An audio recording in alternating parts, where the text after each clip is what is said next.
ናይሎም ፊልምና ክትጅምር እንከላ ሓደ ወዲ ንሓደ መንገደኛ ሓገዝ ዘድልዮ እንተኾይኑ ይሓቶ። እቲ ሰብኣይ ግን ብጭካነ ተቆጢዑ ካርሞ ይፍትን። እቲ ወዲ ከምዚ ዓይነት ግብረ መልሲ ፈጺሙ ኣይተጸበየን ነይሩ፣ ምኽንያቱ ንሓገዝ ጥራሕ ይሓቲትዎ ነይሩ። ኣብዚ ግዜ እዚ እቲ ወዲ ቀዲሙ ኣብ ካልኣይ ብርኪ ቤት ትምህርቲ እንከሎ ዘጋጥሞ ዝነበረ ማህረምትን ወፅዓን ትዝ ይብሎ። ብኡንብኡ ድማ ኣብ መሬት ወዲቆ ዝነበረ ሞደሻ ኣልዒሉ ነቲ ሰብኣይ ርእሱ ኣብ ክልተ ተወቂዑ ሃሪሙ ይቐትሎ። እቲ ሰብኣይ እንደገና ክትንስእ እንኳ ዋላ እንተፈተነ ዝወረዶ ጉድኣት ግን ቀሊል ኣይነበረን። እቲ ወዲ ኣብዚ ግዜ እዚ ዘይቅልበስ ዓብዪ ስሕተት ከም ዝፈጸመ ምስ ፈለጠ ብድንጋጸ ተዋሓጠ። ኣብቲ ከባቢ ጥቓ ዝነበረት ሓንቲ ዓይነ ስውር ሰበይቲ ምስ ከልባ ናብቲ ከባቢ ትመጽእ። እንታይ ዓይነት ገበን ከም ዝተፈጸመ ከይፈለጠት ድማ በቲ መንገዲ ጌራ ትሓልፍ።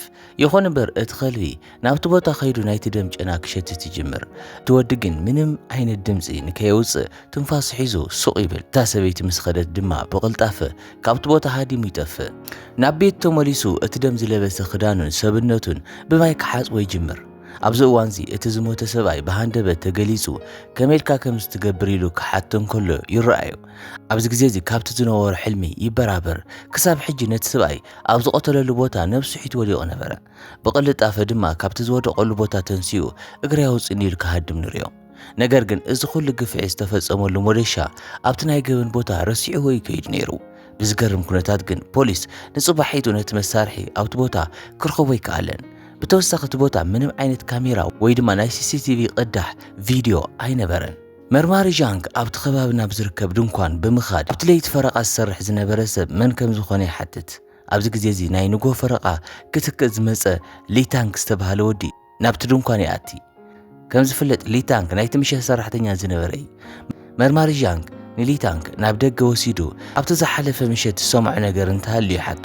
ሊታንግ ነቲ ዝተፈጸመ ኩሉ ነገር ክዝክር ይጅምር።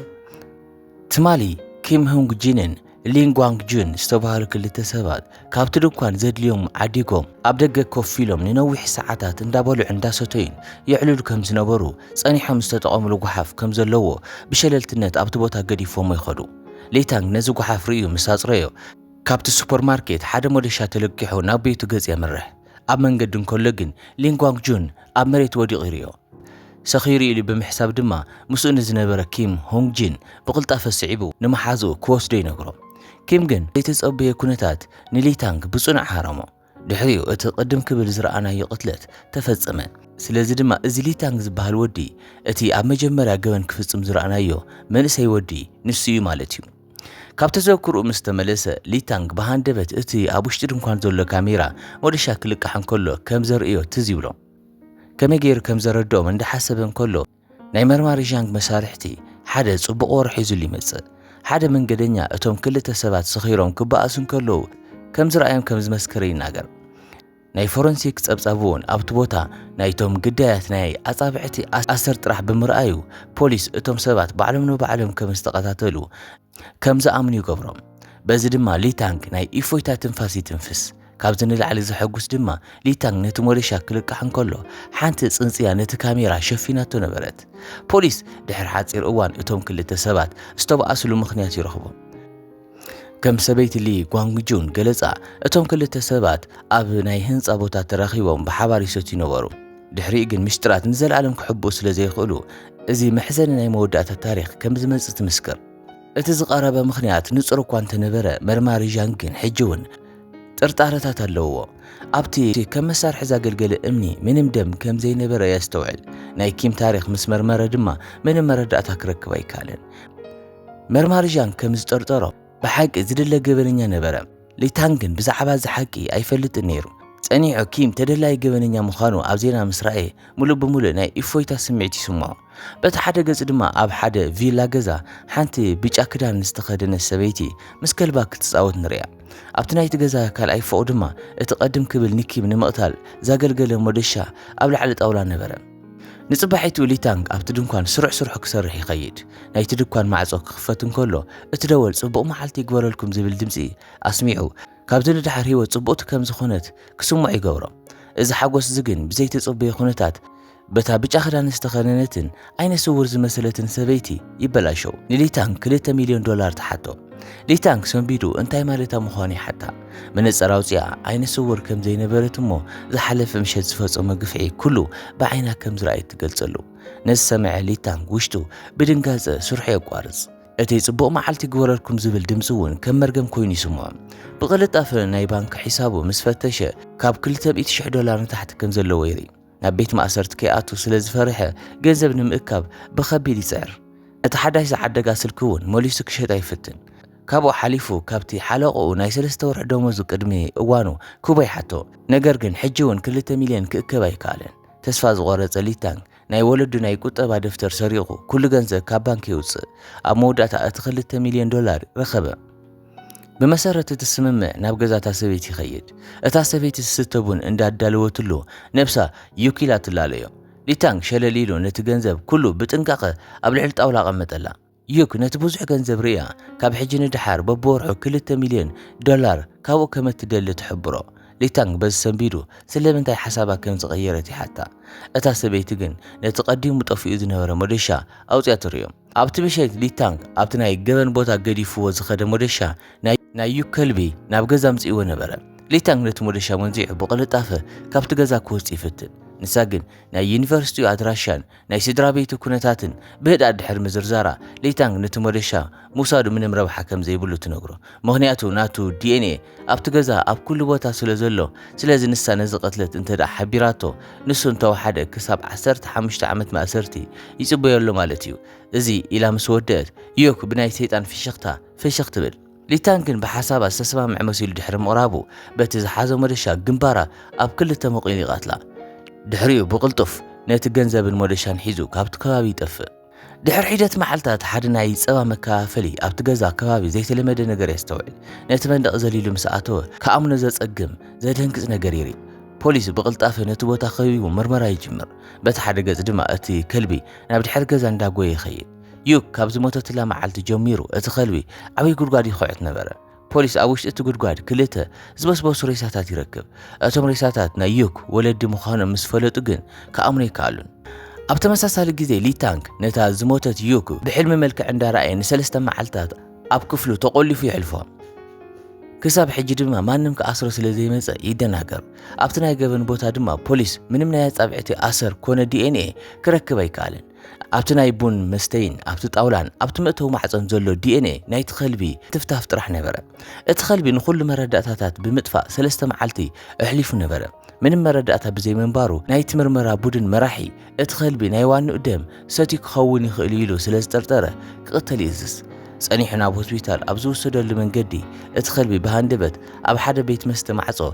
دويلو بخبير كنبح جمر ات بوليس قطعو يقلص كمزلو بمحساب بقدي كابت بوتا كوس ليفتن ነገር ግን እቲ ቀታሊ ሊታን ኣብ ላዕሊ ኮይኑ እንዳሰተይ ከምዘሎ ኣይፈለጠን ነበረ ኣብቲ ከባቢ ክልተ ዝተኸሩ ገበነኛታት ጸገም ክፈጥሩ ንሪኦም ንሳቶም ኣብ ዝቐረበ እዋን ኣብ መደበር ፖሊስ ብሽጋራ ምትኻኽ ስለዝተቆጽዑ ተበሳጭም ነበሩ ነዚ ሕነ ንምፍዳይሎም ድማ ነቲ ፖሊስ ኣብ ጸጥታ ዝመልኦ ቦታ ተጸቢዮም ብጽኑዕ የጥቅዕዎም ليتان كابت بوتا مستساتي እንዳወፀን ከሎ ናይ ዩክ ዜና ርእዩ ንሳውን ቀታሊት ናይ ወለዳ ገበነኛ ከም ዝነበረት ይርዳ ምዚ ዝተኣሳሰረ ነገር ከም ዘሎ ምስተገንዘበ ይስንብድ ምክንያቱ እቶም ዝቆትሎም ዘለው ሰባት ኩሎም ክሞቱ ዝግብኦም ገበነኛታት እዮም ነይሮም ኣብ ተመሳሳሊ ግዜ እቶም ክልተ ገበነኛታት ኣብ ሓደ ቦታ ነቲ ዝቀተልዎ ፖሊስ ሬሳ ከመይ ገይሮም ክሓውዎ ከም ዘለዎም እንዳተማያየጡን ከለው ሊታን ናብቲ ቦታ ይበጽሕ كدانو مسرعي بدم طلقي نبره نزي ابزرعي لقصبت نكيمن نايوكن ገጻት ኣብ እምሮ ብልጭ ይብሉ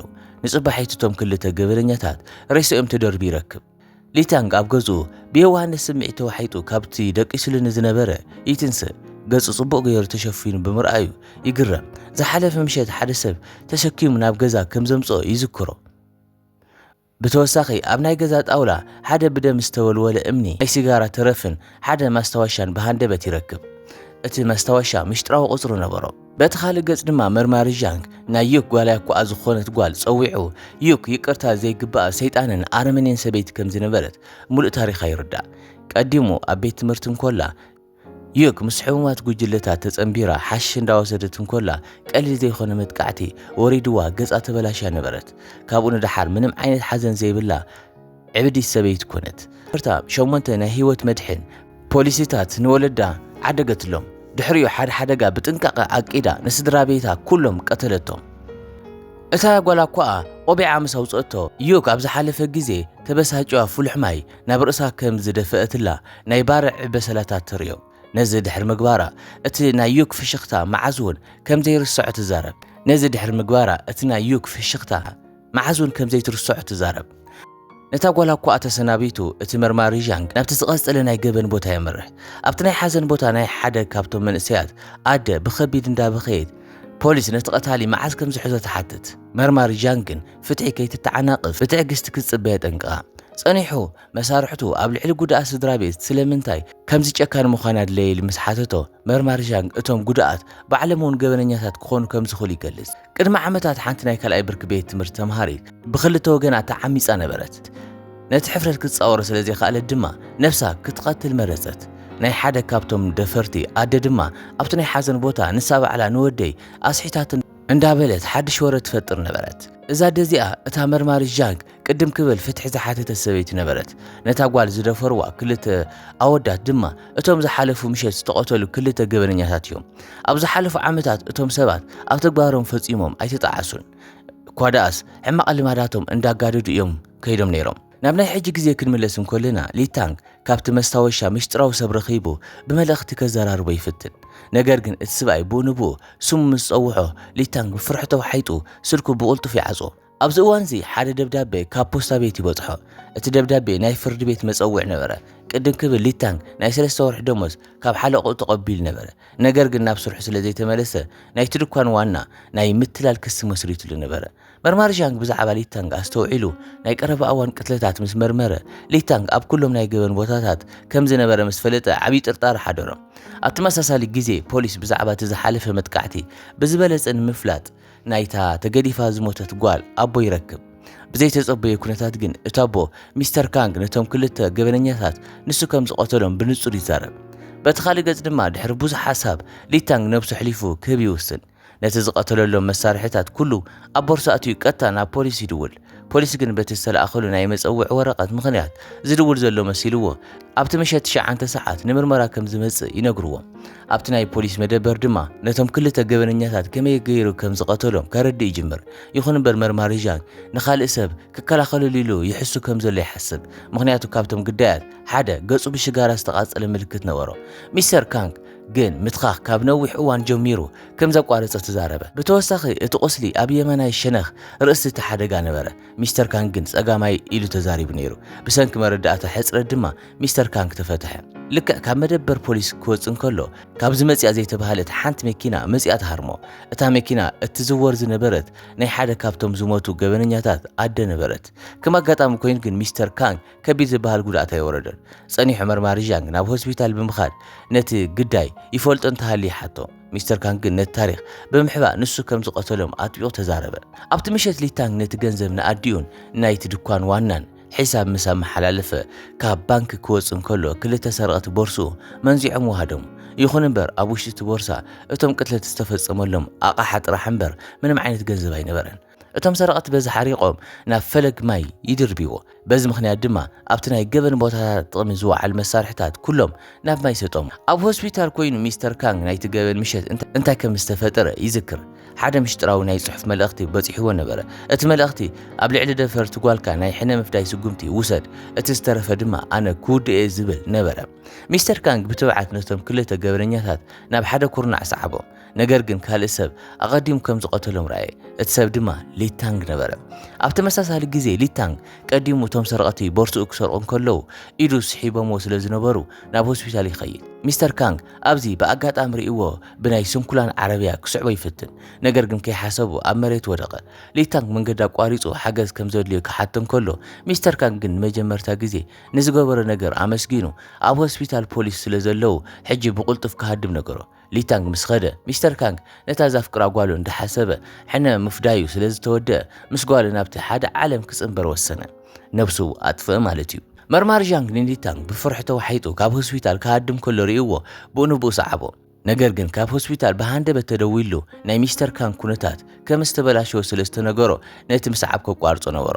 ሊታንግ ንዝተወሰነ እዋን ጠፊኡ ስለ ዝነበረ ሓብቱ ናብቲ ንሱ ብትርፊ ሰዓት ዝሰርሐሉ ቦታ ትኸይድ ነገር ግን ብዙሓት መዓልታት ኣብኡ ከም ዘይነበረ ተነገራ ድሕሪኡ ሓብቱ ናይ ሊታንግ ሓለቓ እቲ ክሲ ከልዕሎ ገበረት እዚ ከምዚ ኢሉ እንከሎ 4 ዋርሒ ብቕፅበት ሓለፉ ሓደ ምሸት ሓደ ዓቃብ ሕጊ ምስ ኣዕርኽቱ ሰትዩ ምስ ኣምሰየ ብኸቢድ ሰኸረ ሽፈር ደው ኢሉ ምስ ፀውዕ ድማ ኣብ ውሽጢ መኪና ደቀሰ ንጽባሒቱ ንጎ ኣብ ሓደ ፈለግ ሬሱ ክንሳፈፍ ተረኸበ ፖሊስ ነዞም ሰለስተ ናይ ቅትለት ጉዳያት ፍሉይ ናይ ምርመራ ክፍሊ ኣጣይሹ ይከታተሉ ነበረ ነገር ግን ምንም ዓይነት ዕቤት ኣይረአን ስርሖም ኩሉ ግዜ ምጥፋእ ጥራሕ ነበረ መርማሪ ዣንግ ናብ ቢሮ መፅኡ ኩሉ ምርመራ ምስ ተረከበ ነቲ ጉዳይ ብቕልጣፍ ንምፍታሕ ሮቢን ምስ ተባሃለ ሰብ ተራኺቡ ሓገዝ ይሓትት ሮቢን ብናይ ቅትለት ጉዳያት ዝተጸመደ ኮይኑ ቀዲሙ ናይ ፖሊስ ዲፓርትመንት ሰርቨር ብምጥላፍ ብመርማሪ ዣንግ ተታሒዙ ነበረ እዩ ኣብቶም 4 ቅትለታት ዝተቐረቡ ጸብጻባት ምስ ኣንበባ እዚ ዝተገበረ ናይ ተኸታታሊ ቅትለት ከም ዘይኾነ ግሙት የቐምጥ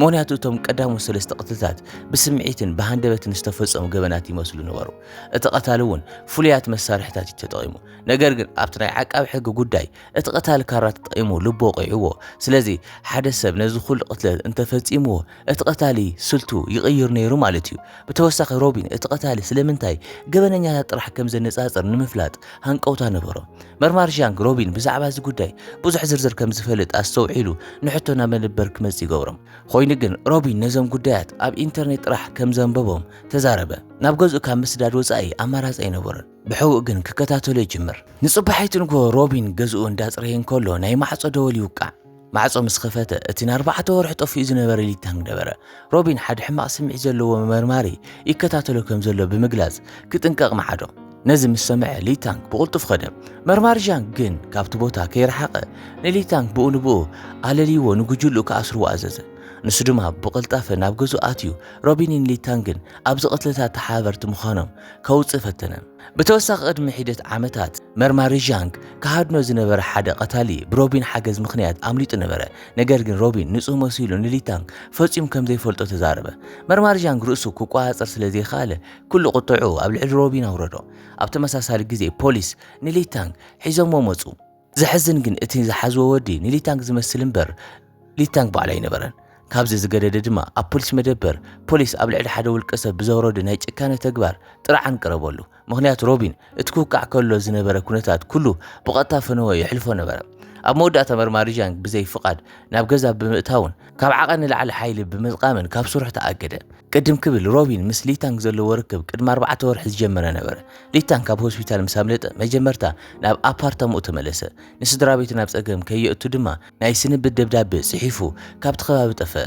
ንዝቕፅሉ ሰሙናት ኣብ ዝተፈላለዩ ከተማታት እንዳተንከራተተ እንከሎ ሓደ መዓልቲ ኣብ ሓደ ባር ሮቢን ረኸቦ እቲ ቅድም ክብል ናቱ ቅትለታት እንዳተኸታተለ ክምርምር ዝነበረ ሰብ ንሱ ምዃኑ ተረድኦ ሮቢን ምንም ዓይነት ጽልኢ የርእዮ ስለ ዘይነበረ ሊታንግ ምንም ዓይነት ፍርሒ ኣብ ገጹ የርአን ሮቢን ካብቲ ቀዳማይ ቅትለት ጀሚሩ ነቲ ቀታሊ ይደልዮ ከም ዝነበረ ተዛረበ ሚስተር ካንግ ንጓሉ ሕነ ክፈድየሉ ቃል ከም ዝኣተወሉ ነገር ግን እቲ ቅትለት ኣቐዲሙ ብሊታንግ ብምፍጻሙ ብጣዕሚ ተገሪሙ ነበር ሮቢን በቲ ሊታንግ ዝፈጸሞም 3 ቅትለታት ሓደ ዘመሳስሎም ነገር ረኸበ ኩሎም ዝሞቱ ሰባት ክሞቱ ዝግብኦም ጨከና ሰባት ነበሩ ብተወሳኺ መረዳእታ ኩሉ ግዜ ባዕሉ ይጠፍእ ነበረ ሮቢን እዚ ናይ ሊታንግ ፍሉይ ሓይሊ ወይ ድማ ክፉት ናይ ምልላይ ፍሉይ ውህብቶ ከም ዝኾነ ኣመነ ስለዚ ሊታንግ ፍሉይ ዓቕሚ ከም ዘለዎ ረኣዩ ፍትሕን ምብጻሕን ነቶም ጓሓፍ ዝኾኑ ሰባት ንምጽራይን ብሓባር ክሰርሑ ድማ ተሰማምዑ ሓደ ምሸት ሊታንግ ኣብ ናይ ሮቢን ክፍሊ ሓደ ዝተሓበአ ክፍሊ ረኸበ ኣብ ውሽጡ ናይ ገንዘብ ክምርን ብዙሓት ፋይላትን ኩሉ ዓይነት ናይ ቅትለት መሳርሕታት ነበሩ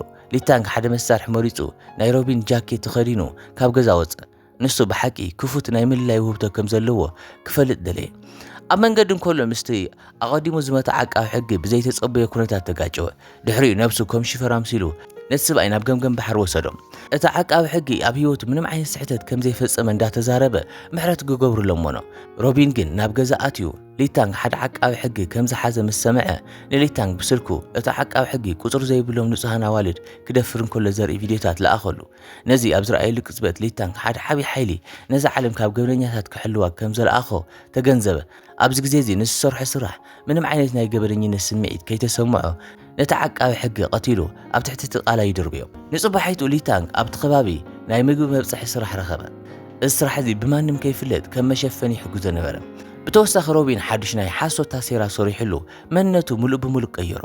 ኣብ ዝቕፅሉ እዋናት ሮቢን ብዛዕባ ገበለኛታት መረዳእታ እንዳሃቦ ሊታንግ ድማ ንዓኣቶም የወግዶም ነበረ።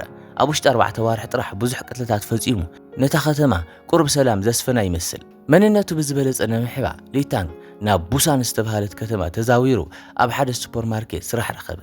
ኣብቲ ሱፐርማርኬት ዩንሶ ዝተባሃለት ብጣዕሚ ጽቡቕቲ ገንዘብ ተቐባሊት ነበረት። ነገር ግን ሓደ ጸገም ዘለዎ ናይ ዝሓለፈ ታሪኽ ከም ዘለዋ ይመስል። ብዙሓት ኣወዳት ክጥምትዋን ከለዉ ብጣዕሚ ትፈርሕ ነበረት።